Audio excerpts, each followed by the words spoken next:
Voy a hacer una oración desde el agnosticismo y el escepticismo.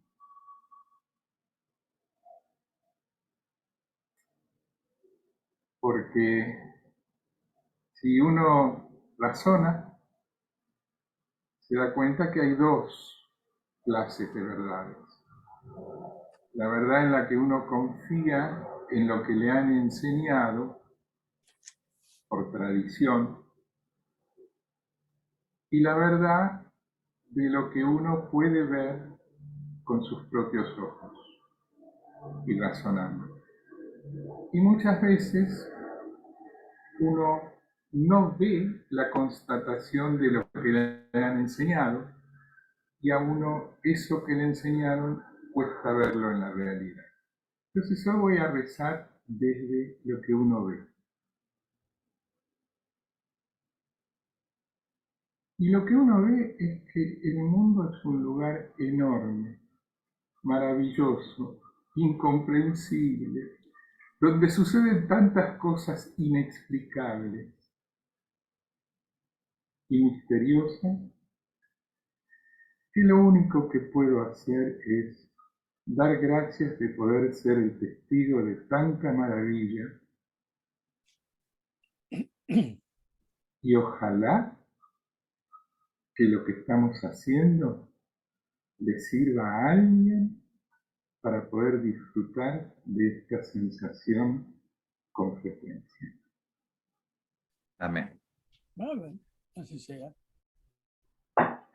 Muy bien, con Pedro nos conocemos desde hace muchos años, fuimos compañeros junto con Norita, y él siguió estudiando y es profesor universitario en historia, en la especialidad de culturas antiguas, como dije en la propaganda. Además es doctor en teología y pastor de la Iglesia Bautista. Así que ahí le damos el lugar para que haga su presentación. Bienvenidos. Bueno, muchas gracias, y sobre todo soy Pedro. Es decir, un ser humano llamado Pedro. Y le agradezco a Ángel y a ustedes el que podamos compartir este momento. Y cuando nos pidió si podíamos tener algo para compartir en estos encuentros, recordé un trabajo que hice en un momento para ser presentado precisamente en una ponencia de estudios económicos.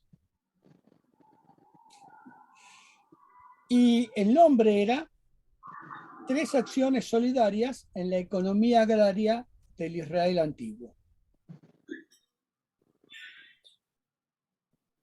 En tiempos aciagos para la comunidad, no debe decir el hombre: iré a mi casa, comeré y beberé, regocíjate, alma mía. Todos deben compartir la pena y no evadirse. El que sufre con la comunidad se regocijará con ella el día de la redención. Ta'anit 11. Estoy mencionando de la sabiduría del Talmud de Jaime Barilco, de Editorial Sigel, la página 377. Perdón, tengo un eco. Entonces dice: 3 acciones solidarias vinieron a mi mente en este tiempo, así como hace unos años atrás, también en este momento. El Talmud las denomina acciones de cumplimiento ilimitado, que al ponerlas en práctica traen alegría en este mundo, pero cuyo capital queda reservado para la vida en el mundo venidero. Estas acciones están contenidas en 3 palabras hebreas, que las voy a leer como suenan en castellano o como se escriben en castellano, que es PA, Leket y Yehijá, cuya aplicación se puede comprender a través de la lectura de la Torá. Las leyes bíblicas contenidas en Vaikra, Levítico, y en Devarim, Deuteronomio, declaran que, primero, la esquina de un campo, PA, debe ser destinada a los pobres. Levítico 19:9. La palabra tiene las siguientes acepciones: esquina, rincón, aladar, lado, extremo. Campo no cosechado, dejado a los pobres. Y dice el pasaje: cuando ciegues la mies de tu tierra, no cegarás hasta el último rincón de ella, ni espigarás tu tierra cegada. Levítico 19:9. En segundo lugar, los granos que caen de las manos mientras se está cosechando, leket, deben ser reservados para los pobres. Levítico capítulo 23, versículo 22. La palabra hebrea significa recolección, colección. Ella viene de la familia del hebreo lakat, que pertenece a la familia de la palabra leket, que a su vez también significa recolectar, recoger. Y dice el pasaje: cuando segareis la mies de vuestra tierra, no segaréis hasta el último rincón de ella, ni espigarás tu siega. Para el pobre y para el extranjero la dejarás. Levítico 23, 22. Y la tercera es que las gavillas que fueron olvidadas en el campo, Yehijá, pertenecen a los pobres. Deuteronomio 24, 19. La palabra significa recordar y hace mención en recuerdo de la viuda que podía ir al campo a espigar. Cuando ciegues tu mies en tu campo y olvides alguna gavilla en el campo, no volverás para recogerla. Será para el extranjero, para el huérfano y para la viuda, para que bendiga Dios toda obra de tus manos. Deuteronomio 24, 19. Son tres acciones claramente integradas a la vida de Israel: dejar el campo no cosechado para los pobres, espigar y recordar a la viuda. Estaban dentro de los deberes de cumplimiento ilimitado. Al realizarlos, trae alegría en este mundo, pero cuyo capital queda reservado para la vida en el mundo venidero. Y la pregunta es: ¿por qué establecer estas leyes? Porque el mundo antiguo, como todos sabemos, fue un mundo de desigualdades. Y los hebreos no escaparon a esta situación. Las acciones llevadas a cabo desde los ámbitos de poder, en especial durante el período de la monarquía, sumió al pueblo en un profundo desasosiego social al profundizar la estratificación social, producto de la conformación de la monarquía en Israel, del cual fueron los reyes los verdaderos artífices del mismo tras su imposición militar sobre las tribus y los pueblos vecinos. Y estoy citando un texto que corresponde a un texto que se llama, que es de Gonzalo Bravo, aquí se los muestro, que es Historia del Mundo Antiguo, una introducción crítica, de la editorial Alianza, página 129. Es en esta época cuando la agricultura israelita experimenta un fuerte desarrollo, debido a que los vecinos están controlados y a su vez el uso del buey como animal de tracción para tirar del arado permite aumentar la producción y, por lógica consecuencia, se exige un mayor tributo para dar respuesta a las demandas de la monarquía o del Estado en ese tiempo. El ambicioso proyecto del rey Salomón trajo 20 largos años de penurias para el pueblo, 7 años para construir el templo y 13 años más para la edificación de palacios. Para llevar a cabo estas construcciones, impuso la leva, por la cual los campesinos fueron alejados de sus tierras para trabajar en esta mega empresa. Y voy a dar lectura a Primera de Reyes, en el capítulo 5, del 13 al 16, cuando dice: y el rey Salomón decretó leva en todo Israel, y la leva fue de 30.000 hombres, los cuales enviaba al Líbano de 10.000 en 10.000, cada mes por turno, viniendo así a estar un mes en el Líbano y 2 meses en sus casas. Y Adoniram estaba encargado de aquella leva. Tenía también Salomón 70.000 que llevaban las cargas y 80.000 cortadores en el monte, sin los principales oficiales de Salomón, que estaban sobre la obra, 3.300, los cuales tenían a cargo el pueblo que hacía la obra. La dimensión de gente a su cargo. Pero la situación se agravó dramáticamente cuando comenzó a utilizar materiales que había que traer del extranjero. Manda pues ahora que me corten cedros del Líbano, y mis siervos estarán con los tuyos. Y yo te daré por tus siervos el salario que tú dijeres, porque sabes bien que ninguno hay entre nosotros que sepa labrar madera como los sidonios. Dio pues Hiram a Salomón madera de cedro y madera de ciprés, toda la que quiso. Y Salomón daba a Hiram 20.000 coros de trigo. Un coro representa 370 litros para el sustento de su familia, y 20 coros de aceite puro. Esto daba Salomón a Hiram cada año. Primera de Reyes, capítulo 5, versículos 6, 10 y 11. El rey de Tiro, Hiram, quien tenía el monopolio de la madera, recibía a cambio aproximadamente 8.5 toneladas de trigo y 8.500 litros de aceite especial, que era producto de aceitunas apenas prensadas. Esta política trajo como consecuencia una gran deuda externa, y quienes debieron hacerse cargo de la misma fueron los campesinos, el pueblo, que debió sumar al pago de la deuda lo que ya aportaba diariamente para el sostén del aparato estatal o monárquico.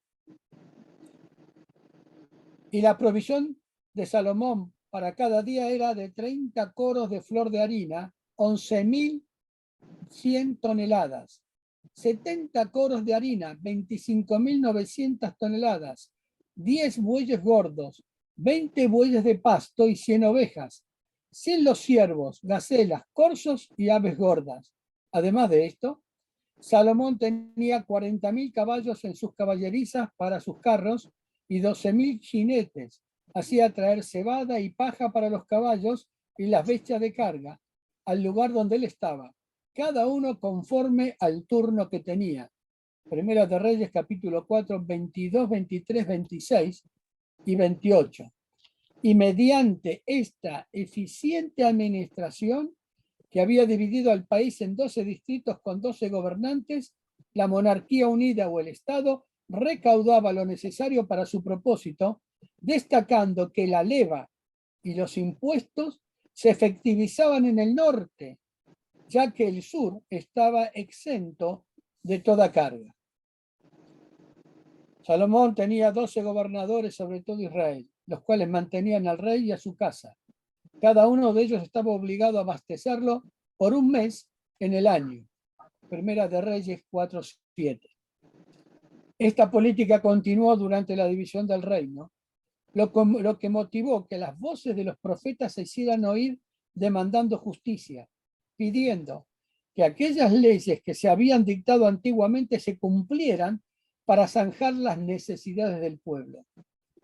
Uno de ellos conocido es el profeta Amós, el profeta de la justicia social, que expresaba: oíd esto, los que explotáis a los menesterosos y arruináis a los pobres de la tierra, diciendo: ¿cuándo pasará el mes y venderemos el trigo, y la semana y abriremos los graneros del pan, y achicaremos la medida y subiremos el precio, y falsearemos con engaño la balanza para comprar los pobres con dinero y los necesitados por un par de zapatos, y venderemos los desechos del trigo?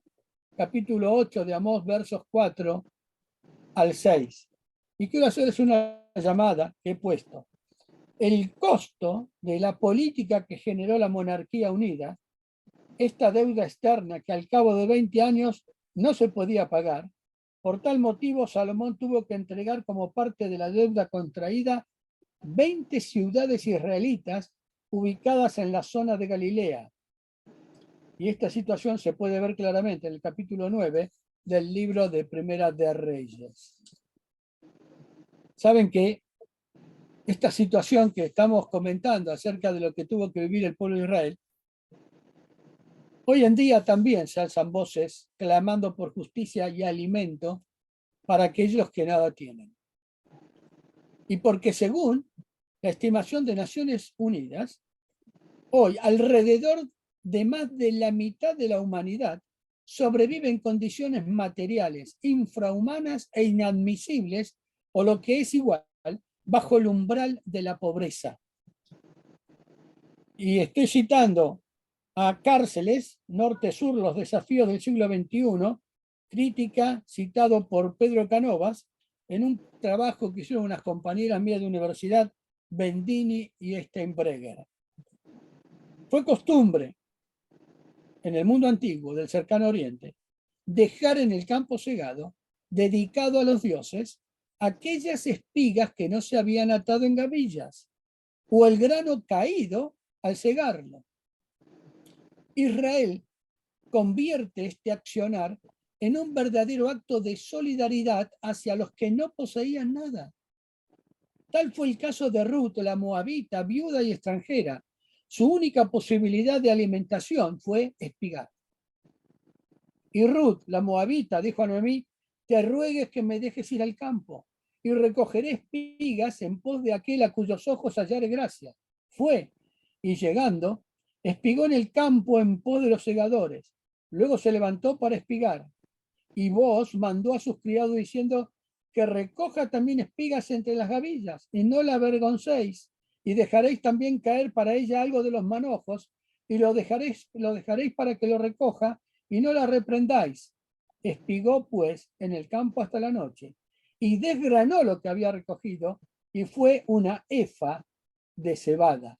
Ruth, capítulo 2, versículos 2, 3, 15, 16 y 17. Lo que Ruth obtuvo espigando fue una efa, el equivalente a 37 litros de cereal, suficiente para su alimentación.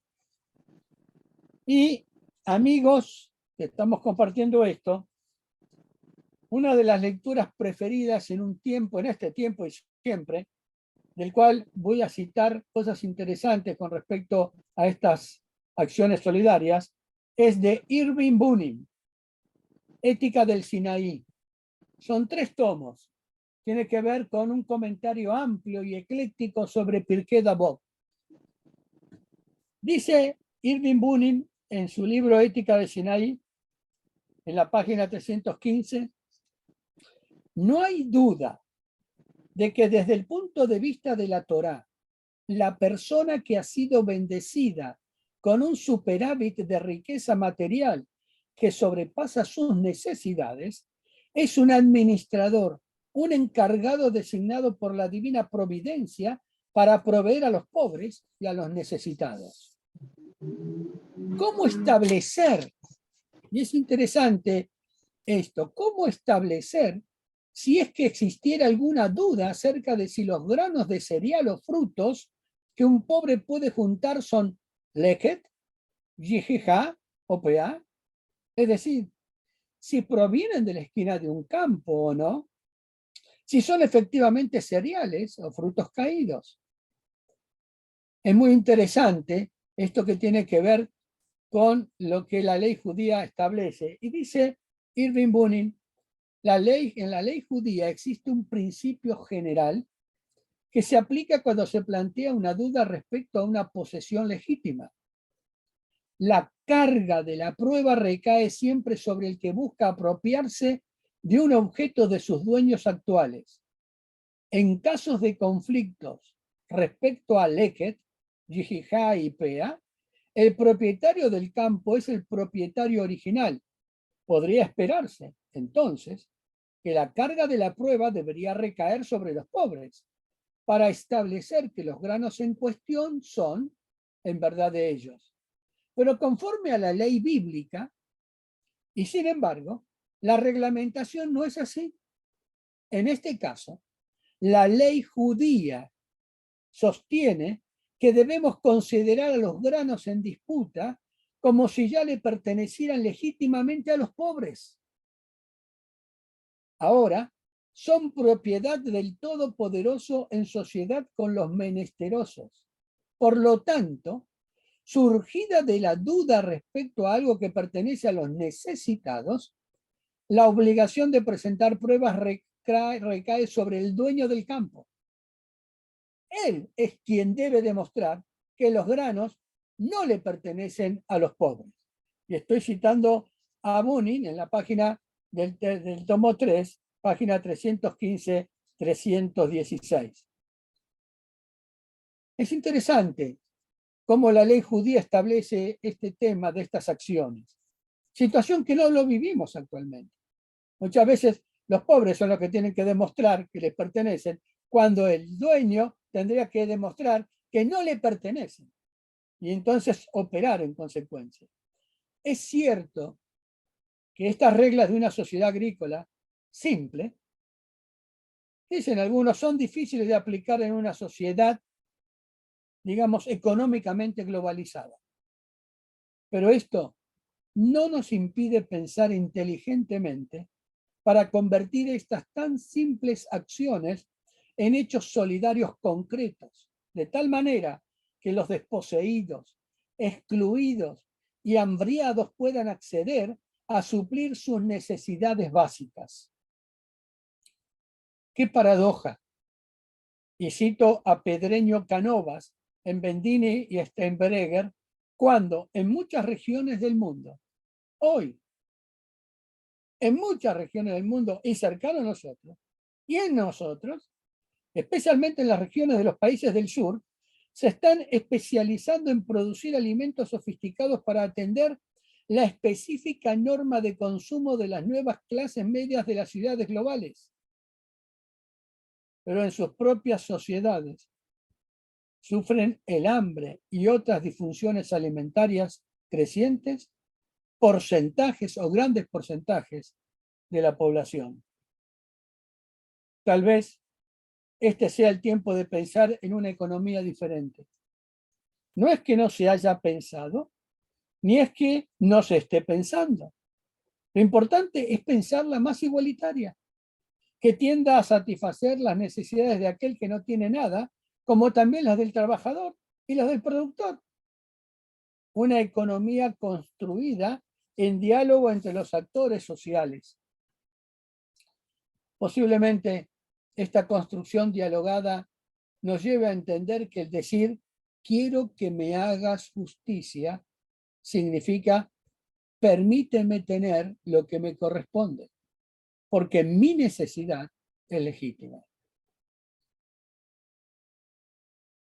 Para ir concluyendo, estas acciones están en dejar en disponibilidad a los rincones de nuestro bienestar, en no rebuscar para aumentar nuestras posesiones y disponer de nuestros recursos para suplir las necesidades de los demás cuando sea necesario, pero básicamente desarrollar la capacidad de pensar en el bien común.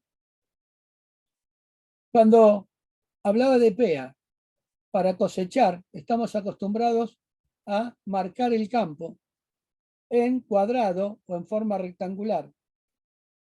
Y dice la ley que debía cosecharse en redondo, dejando las esquinas de cada campo para que el pobre tuviera eso.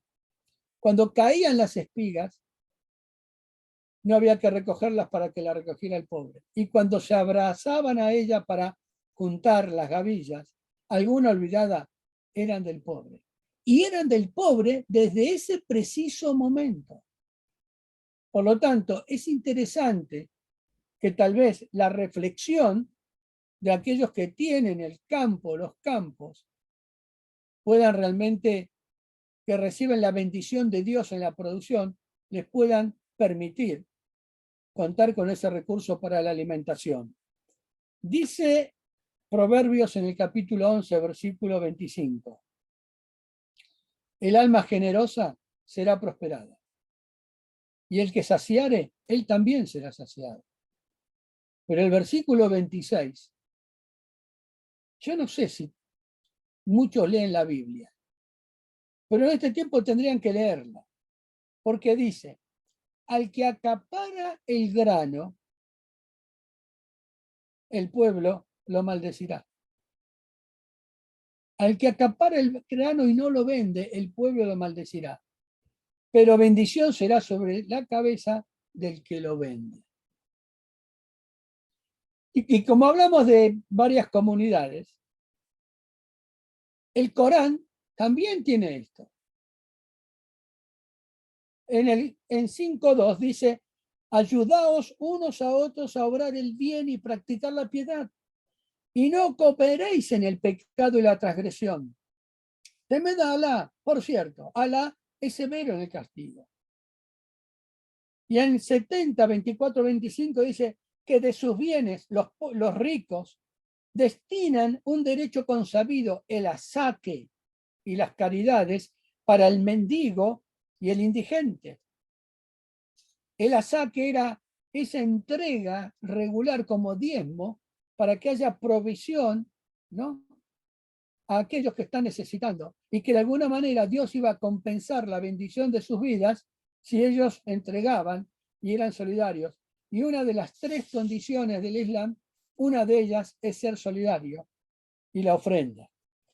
Y en el 960 dice, ciertamente que el asaque es para los pobres, los menesterosos, los que trabajan en su recaudación y distribución, aquellos que por haber mostrado cierta inclinación por el Islam o haberlo aceptado recientemente, se desea ganar sus corazones, la liberación de los cautivos, los endeudados, por la causa de Alá y al viajero insolvente.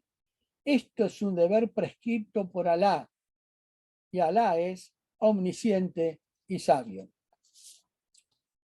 Por lo tanto, también los cristianos, ya que lo hacemos completo. Y en Mateo, capítulo 25, permítanme que lea esto, versículo 34 dice, entonces el rey dirá a los de su derecha, venid, venid, benditos de mi Padre, heredad del reino preparado para vosotros desde la fundación del mundo, porque tuve hambre y me disteis de comer, tuve sed y me disteis de beber, fui forastero y me recogiste, estuve desnudo y me cubriste, enfermo y me visitaste, en la cárcel y viniste a mí. Y entonces los justos le responderán diciendo, pero ¿cuándo te vimos hambriento y te sustentamos, o sediento y te demos de beber? ¿Y cuando te vimos forastero y te recogimos, o desnudo y te cubrimos? ¿O cuando te vimos enfermo o en la cárcel y vinimos a ti?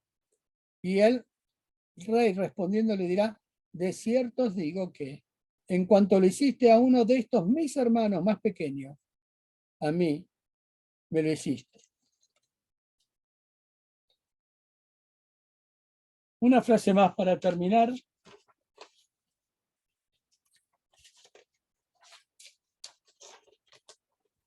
Y quiero encontrar la hoja. Un segundito.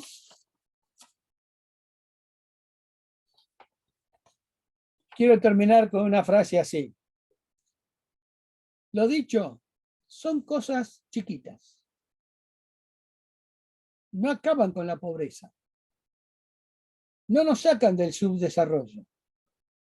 No socializan los medios de producción y de cambio. No expropian las cuevas de Alibaba, pero quizás desencadenen la alegría de hacer y la traduzcan en actos. Y al fin y al cabo, actuar sobre la realidad y cambiarla, aunque sea un poquito, es la única manera de probar que la realidad es transformable. De Galeano, 2001, son como ellos y otros artículos.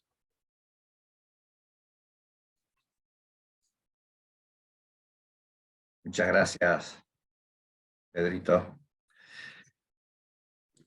Muchas gracias. Hermoso. Gracias, muchas gracias. ¿Alguno quiere Muchas gracias. expresar algo? Además de agradecer.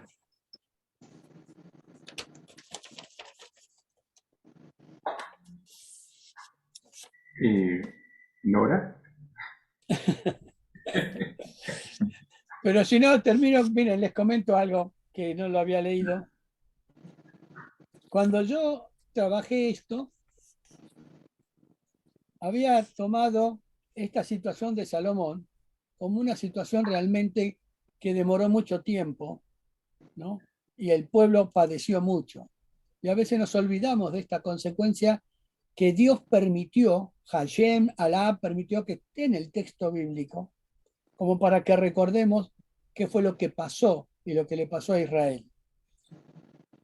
Pero tiene que ver con lo que vivimos siempre. Y entonces había puesto precisamente que este es el camino único y exclusivo de los objetivos de los planes de ajuste estructural impuestos a los países con problemas de crédito. ¿Saben por qué? Porque es necesario que el país beneficiario de ese crédito que después tiene que pagar, imposible, exporte cada vez más para no dejar de pagar los intereses de la deuda. Y así se ve obligado a reorientar su producción agrícola o a explotar al máximo sus recursos naturales y en dirección a los mercados exteriores en detrimento del consumo local y del respeto al equilibrio ecológico. Y eso lo escribe Cassen y Claymont en Globalización a marcha forzada, Le Monde Diplomatique, una edición española, en donde realmente cita los campos de la globalización agroalimentaria en el prólogo, en la página número 7. Y la realidad de lo que estamos viviendo.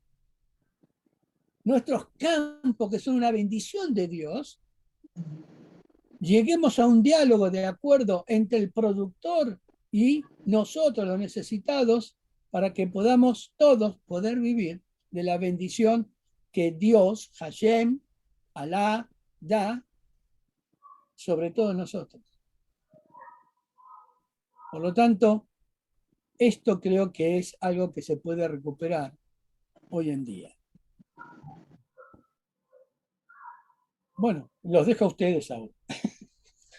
Muchas gracias por aguantarme hasta aquí. ¿Puedo? Sí, Marcelo. Ah, no, había visto tu manito ahí, perdón, sí. Ángel, la palabra, el verbo que usaste, aguantar, no corresponde. Realmente. Ángel soy yo, es Pedro el que lo dijo. Pedro, perdón, discúlpame. No, ¿sabes? Pedro. Lo que pasa es que le pedí permiso a Ángel para hablar claro. y ya estoy en la edad en que los cortocircuitos, ¿viste? Bueno. Pedro, no nos hiciste aguantar, por lo menos por lo que a mí respecta, me hiciste dar gracias de que un lector cristiano lea en este sentido el Antiguo Testamento, que es el sentido en el que para mí se suele leer, o yo suelo leer, el Tanaj. Exacto. La exegética, a ver, la extensión a si las deudas externas de los gobiernos de los países actuales está bien, no la voy a discutir, pero entender que la Biblia habla de estas cosas y que más que normas en realidad está hablando de valores. Totalmente. Por eso vos citaste Pirkei Avot, un manual de ética Chica. o moral, si quieres. Ahora, el drama del templo de Salomón, me gustaría hacer una acotación, que en realidad Hashem le avisó a David, cuando David quiso construir un templo, Que no resulta. así como cuando la gente pidió un rey antes de coronar a Saúl, le dijo, no pidan eso, porque si uno lo pide después lo consigue, y si lo consigue después lo lamenta. Perdón si lo digo con mis palabras, ¿no? Pero me parece más práctico que una cita erudita, porque el sentido es ese. Y del mismo modo después, cuando David dijo, quiero construir un templo para Hashem, Hashem le dijo, no molestes a la gente con esto, deja más adelante. Y efectivamente, lo que hizo Salomón, como bien nos has recordado, el gran sabio gastó 7 años del trabajo del pueblo en construir el templo y 13 en construirse un palacio para él. ¿No? Sí, sí. Pero a mí el tema más importante para mí de esto es la idea de que es un valor el pensar el bienestar del otro. Si bien a nivel político, gobiernos, tratados internacionales, esto se puede ver también, concretamente para el individuo en particular. Miren, yo vivo acá en el 11 y cuando paso frente a un local que vende cosas kasher, a veces hay gente pidiendo en judío. El que pide en judío no pide una limosna. Exacto. ¿Saben lo que pide? No extiende la mano para que le des una moneda. El que está en el negocio, en la puerta del negocio, donde otros van a hacer las compras, porque está en la mala y necesita, te mira a los ojos, te dice shalom, te desea un buen día y te pide que hagas justicia. Le pide, dame lo que me corresponde. Claro, no está pidiendo, te está diciendo. Claro. Acordate de hacer justicia. Es lo que corresponde. Eso se llama tzedaká. Sí, exacto. Y no es lo mismo que una limosna. Exacto. Si vos a una persona que está en la puerta de un mercadito kasher le das una moneda de 5 pesos, te puede llegar a mirar mal, pero no por orgulloso, te lo va a aceptar porque te va a tener lástima. Pero eso no es lo que te pidió. No. Vos en la puerta de un supermercado kasher, si vas a meter la mano en el bolsillo, en plata de hoy, no tenés que sacar menos de 200, 300 pesos. Algo mínimo, y no es tzedaká todavía, pero concretamente sirve para comprar un alimento, aunque sea una botellita de agua. Hoy con la inflación no sirve para mucho más que eso, pero no es un insulto. Y en ese sentido, me viene a la mente una anécdota, perdón si me extiendo mucho, me viene a la mente una anécdota de Rabbi Akiva, que era un gran estudioso. Sobre sus estudios se fundó luego el Talmud, que era un tipo muy humilde, pobre. Estaba debajo de la línea de pobreza. Y en cierta ocasión salió con uno de sus discípulos a pasear y se cruzó con alguien que estaba en la mala y que le pidió una tzedaká. Y entonces Rabbi Akiva se acercó, le tomó las manos, lo miró a los ojos y le dijo, discúlpame hermano, hoy no puedo, porque yo mismo no traigo nada, ni una moneda para darte. A lo cual esa persona que estaba en las malas se puso de pie y le dijo, no hay nada que disculpar, maestro, con decirme hermano, mirándome a los ojos, Claro. Me diste mucho más que una moneda.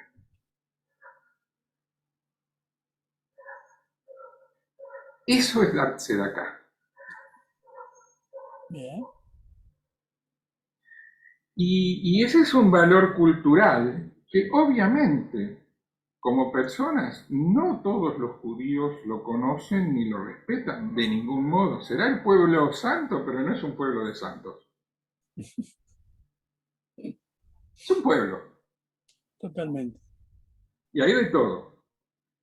Lo que muchos no entienden es que apropiarse y acaparar dinero como símbolo de un poder que uno supuestamente puede después ejercer es una forma de idolatría, en pocas palabras.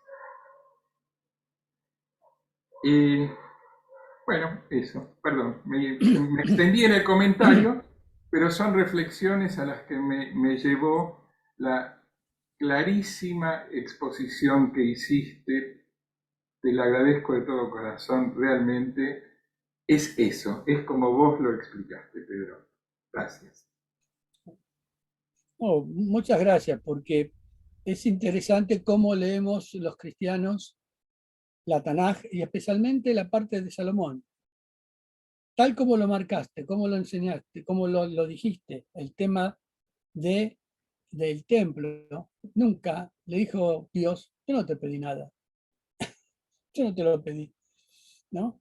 Y eso es un gran valor, porque en realidad muestra a la palabra los desaciertos humanos, pero como Dios insiste en estos valores, ¿no? En acercar, por eso decía, si dejamos un poco al descubierto los rincones de nuestra vida como para que haya posibilidad de otorgar y no seguir rebuscando para seguir juntando, sino un poco más desprendido todos, ¿no? Y brindarnos aquel famoso dicho español que también tiene algo de árabe, donde comen dos, comen tres, y hasta cuatro, ¿no? Es decir, la posibilidad con dignidad, como lo expresaste, con dignidad, porque eso es lo que la Tanaj y Dios ha permitido decir, si vas a darlo, es ser solidario en donde el otro no pierda su dignidad, sino con dignidad, esto, como es que se paró y abrazó, sí está, una parte está aquí en la ética de Sinaí, del Sinaí lo de Akiva. Así que es cómo podemos brindar esto. Sí, una experiencia solamente. Aquí en Neuquén, caminaba por una de las calles del centro a una hora donde estaban cerrando, al mediodía, estaban cerrando los lugares de comida. Mientras voy caminando, veo que hay una persona que se acerca a uno de los que estaba cerrando el negocio de comida y le pide, pero le hace el gesto que no tiene. Cuando me ve que voy llegando yo por la vereda, me pide a mí y yo le digo, ¿cómo no? Vamos, pero vamos ahí, ¿no? Y el problema no lo tuve con él, sino con el que estaba en la puerta, porque le digo, no te voy a dar el dinero, sino yo le doy a él si vos le das la comida a él. Bueno, cerró la puerta y nos dejó a los dos, al pobre y a mí en la vereda mirándonos, así que lo que le recibió fue el dinero para comprar en otro lado, pero no accedió a darle el sándwich que yo le iba a pagar a él, ¿no? Bueno, estas cosas que a veces nos hacen reflexionar, ¿no? que tenemos, y Dios es tan abundante en la vida de este planeta tan hermoso, que hay para todos, ¿no? Por eso, eh, eh, prestar atención que no puedo, alguna vez dije, cuando yo tengo hambre, lo mío es un problema biológico. Pero cuando el otro tiene hambre, lo mío es un problema espiritual. Correcto, Bueno, correcto, es así. Y puedo agregar, si me permiten, un bueno, minutito, por favor. algo más, Dale, dale, dale. que los cristianos, no voy a entrar en el credo cristiano, pero una de las cosas que creen es que Jesús les dijo, Él no vino a cambiar ni una iota, ni una tilde de la ley. Ujú. Y por otra parte, durante milenios, 2 milenios, muchas veces los cristianos reprocharon al pueblo judío que dedicara tanto estudio a la ley judaica, considerándola perimida después de la enseñanza y la pasión redentora de Jesús. Ahora bien, yo entiendo que para alguien que no nace en el pueblo judío, que no, o que como Ruth elige ser parte del pueblo judío, las leyes judías son las leyes de otro pueblo, y listo. Y cuando ese pueblo deja de tener un país propio hace miles de años, parece un poco loco que uno se dedique a estudiarlas.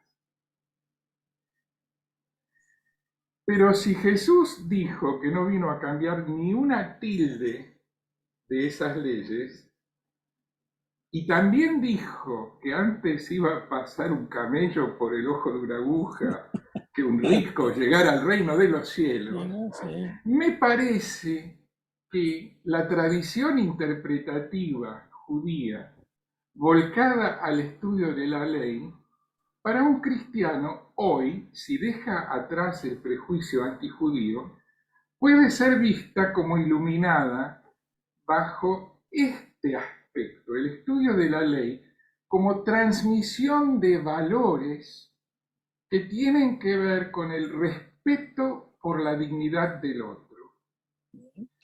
Cuando un romano fue a preguntarle al maestro Hillel de una academia farisea, hoy diríamos rabínica, talmúdica, en su momento farisea, ¿en qué consiste la ley judía?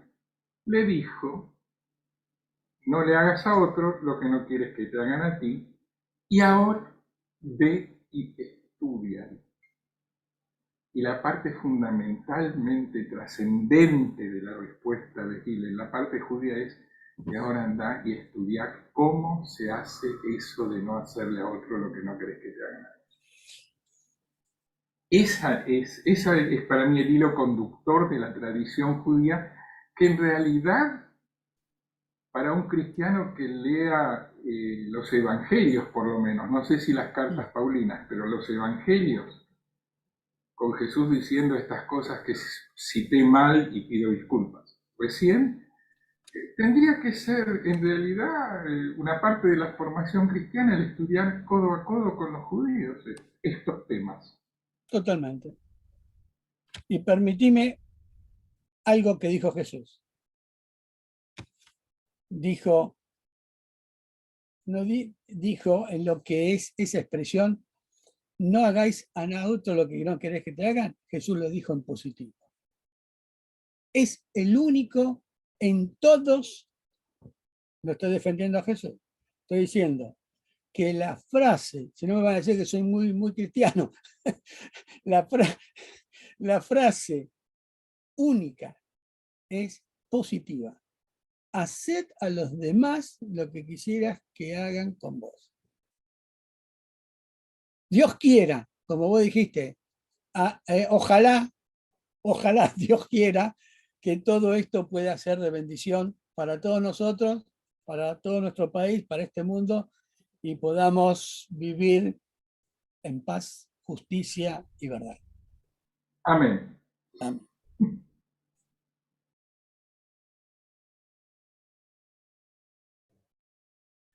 Yo afirmaría algo que afirmaste, Pedro, eso de las cosas pequeñas.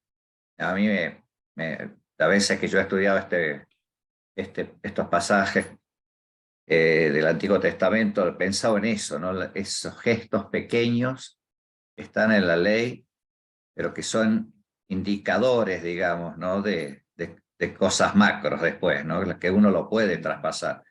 Pero nace ahí, nace en la familia, nace en los grupos pequeños la cosa, y ahí es donde sí se puede aplicar.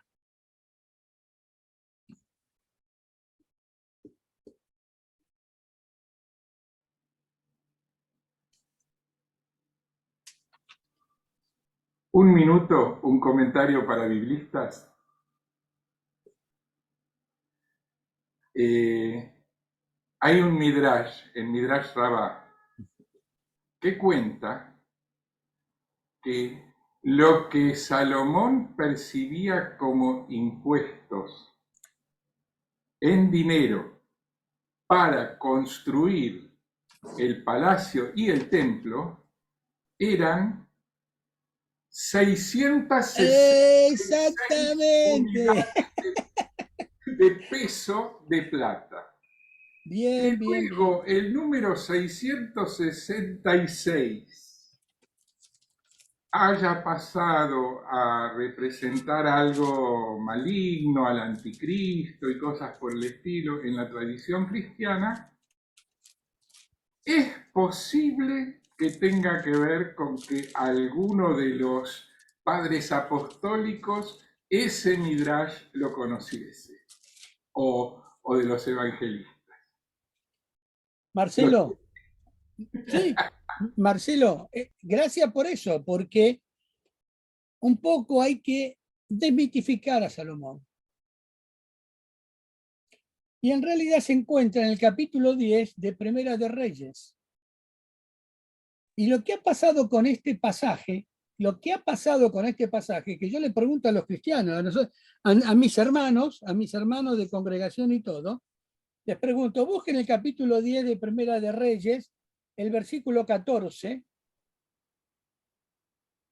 y resulta que les digo, ustedes que, o nosotros, que tomamos el 666 como el anticristo, o como algo que realmente nunca llegó al 7, es que la ofrenda, como dijiste Marcelo, que recibía, dice, el peso del oro que Salomón tenía de renta cada año era 666 talentos de oro. Es impecable. La inspiración de Dios es para decirle, Salomón, sos un desfachatado, con todo respeto. ¿Por qué? No, Porque sos un rey poderoso. No, era un desfachatado, por una razón, en donde le está mostrando el que escribe, inspirado, que perdió la sabiduría, por algún lado se le fue. Por algún lado se le fue. Es una charla, ¿no? Ahora, ¿qué pasó con las versiones? Esto quería, ya que lo mencionaste a los biblistas, ¿qué pasó? Que cuando hacen la traducción ahora, lo traducen a valores actuales. Y cuando yo leo el texto, una cosa es que diga 666 talentos de oro y otra cosa es que me diga 22 kilos de oro. No tiene parangón. Por lo tanto, yo siempre enseño, cuando leo el texto, que dice en el original 666 talentos de oro. Hay algo. Y Dios es sabio, es risueño, tiene humor, y nos dice, ¿vieron? Muy sabio, pero por algún lado perdió la chancleta en un momento, ¿no? Es decir, que esto también nos muestra a un Dios que nos habla de la palabra con una increíble humanidad. Y esto es lo que nos permite decir, Dios se abajó a nosotros. Se abajó y nos dice, yo te creé, pero yo te hice, pero también sé. También sé cómo sos. Es decir, esto es impecable. Ahora, todos hablamos de Salomón, especialmente con la reina de Saba, especialmente con la tradición, etcétera, etcétera. También tenemos que saber que hizo otras cosas, pero no es el momento para comentarla aquí ahora. Pero gracias por decirlo, porque mira, en mi Biblia está marcado ahí, escrito, y yo se lo enseño a todos mis hermanos de la congregación a donde voy. Miren, el 666 no está en el Apocalipsis, está aquí, en la Tanaj, y con el bendito Salomón. ¿Eh? Y en parte en los salmos Y también. también, claro, exactamente. Y aparte, bueno, tuvo casi 1000 mujeres. Bueno, buen problema tenía. No con las mujeres, sino de tratar de, claro, de ordenar un poco el problema que también nos decimos es que construyó altares. Y los altares que nosotros decimos que construyó, lo hemos suavizado en la traducción. Y hay que poner exactamente que esos altares eran terribles. Terribles. Porque ahí se sacrificaban.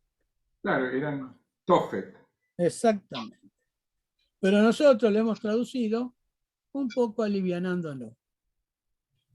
Gracias, Marcelo, por leer así. Nosotros leemos, algunos leen el texto de una manera, otros lo leemos de otra manera, y otros nos dicen, pero usted está un poco loco. Está un poco loco, pero realmente disfrutamos de la lectura de la palabra del Señor en esto. Yo uso mi virome, ¿no? Y el texto, y el 66, 666, está ahí. Lo tengo marcadito. Bueno, gracias. Pedro, Sí, Muriel, el sí. número está bien marcado, que es la bestia. Justamente, ¿qué es lo que nos pudre a nosotros? Ir atrás del dinero. Y Salomón, bueno, también por eso se terminó todo el reinado y se fue todo pata para arriba, porque se desvirtuaron todos, claro. A partir de Salomón, el hijo y todos después los que vinieron, y bueno, ahí fue meter la pierna en el barro, se fueron. Está bien. Se fueron de la adoración de Yahweh. Bien, ¿puedo, Ángel, si no demoro? Dale, dale. Bien. Yo soy profesor de historia antigua, especialista en historia antigua. El tema de Salomón fueron los pactos. Y los pactos están escritos. Si ustedes, yo marqué algunas de estas cosas que dije también en un texto que ya tiene sus años, que es Historia del Antiguo Próximo Oriente, Mesopotamia y Egipto, de San Martín y Serrano. Si alguna vez tienen tiempo de gastarse algunas pesetas o algunos euros, bueno, ahora son euros, no pesetas. Aquí dice algunas cosas de cómo poder leer historia común, porque el pueblo vivió en historia, en un periodo en donde estaba toda la parte de Egipto, toda la parte anteriormente de Sumer, toda la parte mediterránea. Entonces, conocer toda la parte de Asia Menor, Salomón hizo pactos que están escritos. Que también hay alguna discusión con ellos en cuanto a la fecha histórica y cuándo se escribieron. Pero no vamos ahora a andar discutiendo de eso, que sería para otro Ateneo, como suele decir otro momento Ángel, ¿no? Una crítica del texto. Pero lo interesante es que Salomón perdió el rumbo. Y el Señor, Dios lo quería y lo fue acomodando, como para decirle, vuelve. Por eso, tal vez Marcelo va a entender esto, cuando se escribe crónicas, el autor de crónicas, no el autor, el escritor de crónicas, inspirado por Dios, suaviza unos cuantos pecadillos de ellos en el texto de crónicas. Pero bueno, así, bueno, la intención era la solidaridad, no cómo se escribió el texto, pero es una bendición. Bueno, gracias. Sí, Quería- Yahweh perdona. Sí, como Está que no. esperando el arrepentimiento. O sea, él sabe lo que hacemos todos. Y a Salomón no se corrió y bueno, finalizó. Pero espera el arrepentimiento él. Quería saludar antes que nos vayamos a dos personas que están, que no se ve la imagen. Chelsea, no sé si alguien sabe quién es. Chelsea, o se puede presentar. Y está nuestra compañera Nora García. Ahí. Ah, Nora García, sí. Sí, que nos pone la N nomás, pero es compañera nuestra. Así que alguien respondió a la invitación de esta tarde ahí en el grupo. Y Chelsea debe ser Elsa Cal. Ah, Es Chelsea. Elsa, cuidado. Otra compañera. Muy bien. Bienvenidas, a pesar que no nos contestan ni nada, pero esperemos que estén respondiendo, escuchando. Hola, acá estoy. Ahí está, Norita, bien. Lo que pasa es que estoy de viaje a la casa de mis nietos y me tomé un ratito para poder participar. Gracias, Norita. Gracias. Bien. Bien. ¿Y Elsie Cal? No contesta. Se fue a la cocina. Bueno, Ahí está Nora. ahí está Norita, ahí está. Un gusto verlos. Igualmente, Norita. Muy bien. Teresa se tiene que ir, me dijo, porque va a ir a estar en la reunión de la presentación del libro y ya te está pasando la hora. Está cerquita, ¿no es cierto? De ahí, Teresita. No está apaciguado. Bien. Estoy muy cerca. Está cerca. Ajá. Sí, sí. Bien. Gracias, Pedro, una vez más. Y un temazo para reflexionar especialmente y practicarlo. ¿Mm? Amén, amén. Nos vemos el martes próximo, que vamos a tener el testimonio de Celia Macheral de Arena, que estuvo acompañando ya en algunos otros encuentros, para que nos cuente su testimonio de también el diálogo que ella ha ido participando los últimos años con el diálogo judeo-cristiano, el diálogo interreligioso. Así que va a ser lindo. Una persona mayor de 91 años, pero con una muy linda experiencia. Así que esperamos el martes. Pasá, por favor, Ángel, otra vez el contacto al grupo. Perfecto. Para el martes. Bien, Gracias. bien. Es el mismo Gracias. que mandé hoy, así que pueden entrar con ese, pero lo vuelvo a mandar. Muy bien. Bueno, gracias. Martes entonces. Gusto verles a todos. Bien.